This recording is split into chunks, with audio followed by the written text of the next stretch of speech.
Le Sénégal subit une deuxième vague de coronavirus. Dans les écoles élémentaires, la gestion de cette nouvelle situation s'avère plus compliquée. C'est le cas à l'établissement Alassane Ndiaye Alou de la Médina, un quartier populaire de Dakar. Les mesures prophylactiques qui ont été prises lors de la première vague n'ont pas été prises lors de cette seconde vague, pour dire la vérité. En termes de dotation de matériel, de détergents, de prophylaxie, nous avons reçu quelque chose, mais qui est un peu infime.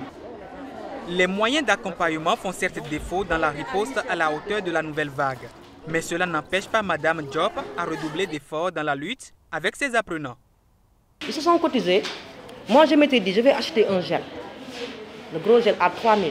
Comme c'est 100 francs, j'ai que 37 élèves. Il y a une élève qui me dit, Madeleine, la reste, me dit, mais madame, si on achète un gel, ça va se finir. Mieux vaut acheter un lavoir avec des bouilloires. Je me suis dit, voilà, tiens, il faut discuter avec les enfants. La seule difficulté que je rencontre, c'est quand l'enfant vient sans masque. Parce qu'il n'en a qu'un seul. L'institutrice a réussi à faire de ses écoliers de véritables ambassadeurs du respect des gestes barrières, ce qui est le seul palliatif contre la propagation du virus. Ici, système 1A.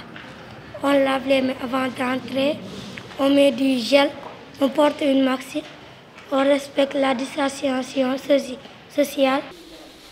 Avec cette deuxième vague de contamination au coronavirus, le Sénégal a enregistré son premier cas d'élève testé positif. Il s'agit d'une fille habitant Vélingara, dans le sud-est du pays. Le ministre sénégalais de l'Éducation, pour sa part, compte accentuer la riposte pour des enseignements et apprentissages dans les meilleures conditions.